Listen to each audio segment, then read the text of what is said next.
Somewhere on a hard drive right now, there's an entire world that doesn't exist anymore. Characters that you'll never meet, places you'll never get to explore, environments and people that were designed just to be erased. For 2 years, I made the music to that world.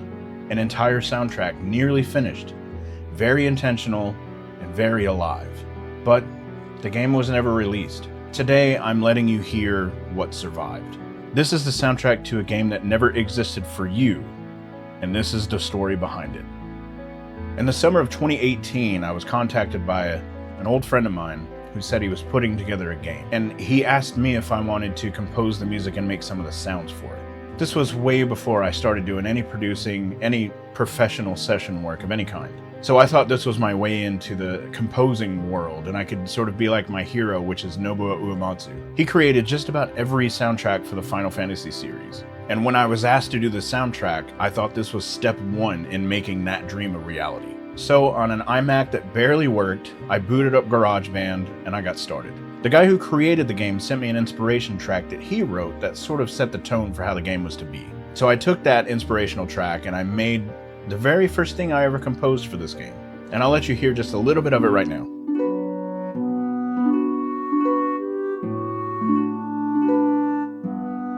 That track was sent back. It was rejected. The notes that were sent along with it were it's supposed to be more isolated, a little bit more desolate. Think Metroid and Hollow Knight. So I got back into GarageBand and I composed this.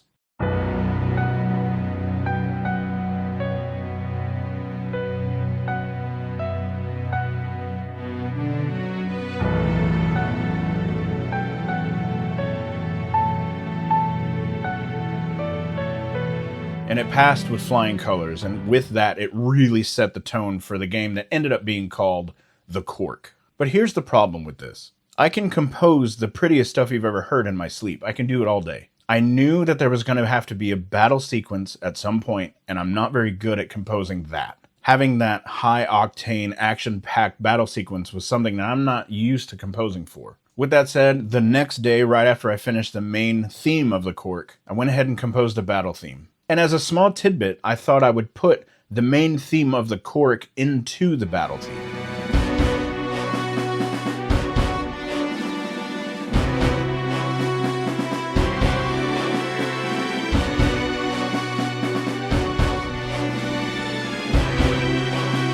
And then I was out of ideas.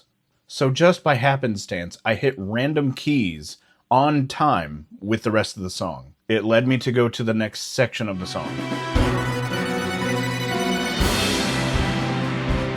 And I used every Nobuo Uematsu trick that I could think of to compose the rest of this battle theme. I sent it in, it was approved and applauded. From that point forward, I was on fire. I composed anything and everything I could. I composed 3 or 4 more songs for it. I was told to hold off because the development wasn't coming along as fast as the composing for it. So I held off for a couple of months. After that, I got a new build of the game, which is a playable version of the game. And finally, I saw the game come to life. I can hear my own music and how the character reacted to button presses and how everything interacted with the environment.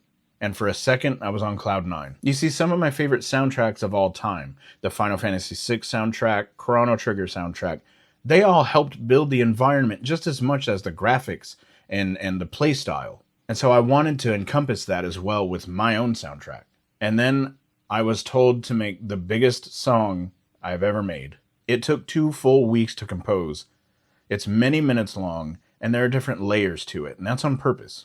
You see, we were bouncing ideas back and forth of how the game could interact with the soundtrack as well, in a similar manner to when Mario jumps on Yoshi in Mario World. Now you can hear bongos playing. We experimented with that in the main hub of the world called the Prospector's Road. And ultimately, it's the main road that leads you from beginning to end, but there's a bunch of side tracks and sort of side quests that you can go down. And the deeper that you got in the main road, the more instruments that were added. It's at this point I started playing around with the idea that the piano in the entire soundtrack represented the main character. And that fit all the way back to the main theme I composed first. I don't know if you caught it or not, but the phrasing of the main theme is actually wrong. The song is in the key of B minor, and the phrase should have ended on a D note. But instead, I ended it on D flat. It created just enough dissonance to make you think something was wrong. And then in the end, after all the instruments joined, and the piano was on its own again, it turned out to be alright.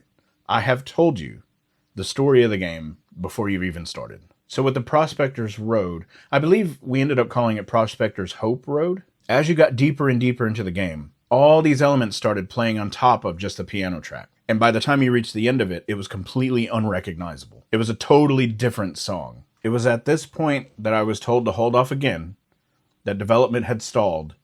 And so, for another 6 months, I didn't compose a thing. And when I got the next build, along with it came a Kickstarter, a wish list on Steam, and possible distribution to major platforms like Nintendo Switch and PS4 at the time. It was also at this point that a trailer was released for the game. And actually, 2 trailers were released for the game. One was a Kickstarter, and one was a gameplay trailer. And actually, if I'm being honest, there's a third one. And it was an announcement of the distributor for the Nintendo Switch version. But that one's not our video, so I'm not going to show it. However, the 2 trailers are linked down below. It's a single video that has both trailers in it.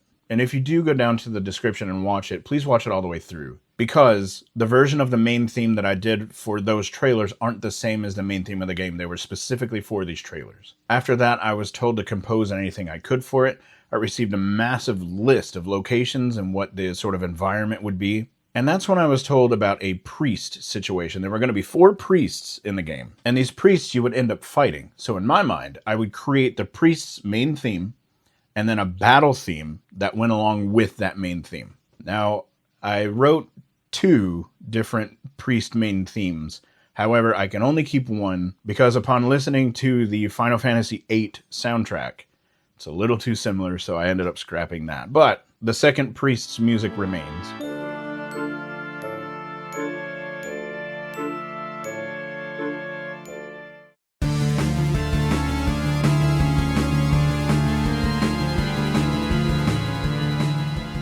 It was around this time that we realized just how big this project was becoming. More and more characters were added, and that meant more and more themes. And you could switch between characters on a dime. So I wrote themes for different characters. I wrote more locational themes like this market-esque song.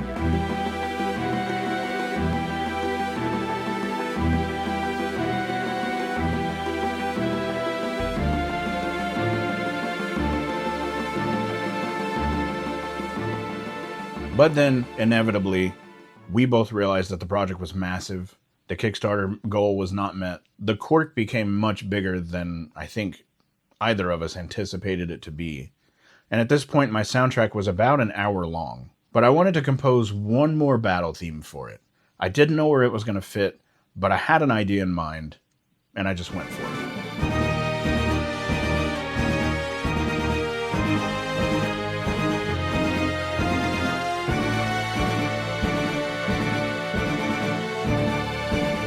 It was the first time that I really utilized brass in a different way. Because this whole time while I was composing, I didn't understand how to use trumpets correctly. But I figured it out, and to this day, it remains one of my favorite compositions I ever did. Then I got the text message that the cork was no more. Everything was canceled, everything was shelved indefinitely, but there may be more projects in the future. This was in 2020. And at this point, I only had a few snippets of it on my phone, because the rest of it remained on the iMac that barely worked. So earlier this year, I got the iMac to work one final time. I bounced all the tracks down as they were. I didn't change anything. I didn't remix anything. I exported them all, and I have them all. You can listen to them too, because they're on Spotify, Apple Music, anywhere you stream music, it's available. But if you notice, I didn't title it the official OST of the Cork. I wanted it to be a standalone album, so I named it Echoes Left Behind. Down in the description you'll find links for it, whatever platform you use, it's probably on there. It's my first major release using my own name. I'm not a session musician, I'm the sole writer and composer of this entire soundtrack. Truth be told, I'm a little nervous about putting it out there, honestly. Thing is, I spent so much time composing it that, I don't know, seeing it in the wild now is a little strange to me. It's a little nerve-wracking in some way, but I've already filmed this video and I'm putting it out there, and I just hope that somebody enjoys it somewhere as much as I do. So to the character of Salem, to the entire environment and world of the Cork, and all the unexplored places that will never be seen. Myself and everyone who was involved with the game, thank you for spending any amount of time with it. Even though the demos aren't playable and you can only watch it on YouTube, any attention that it gets is still kinda cool. Many people who have watched this channel since day one know that it's primarily a Final Fantasy channel. If I could ever compose for the series and be eternally tied to it in some way, I figure that's a little bit of a lofty goal, but a doable one. So this is step one, is putting myself out there in a way that I didn't expect. But if you have listened to Echoes Left Behind, please tell me what you thought of it in the comment section. I would love to hear. Oh, one more thing. Try to see how many songs in the soundtrack have the main theme of the court playing somewhere in it. Just about every song has a little nod to that main theme. And with that, thank you for watching.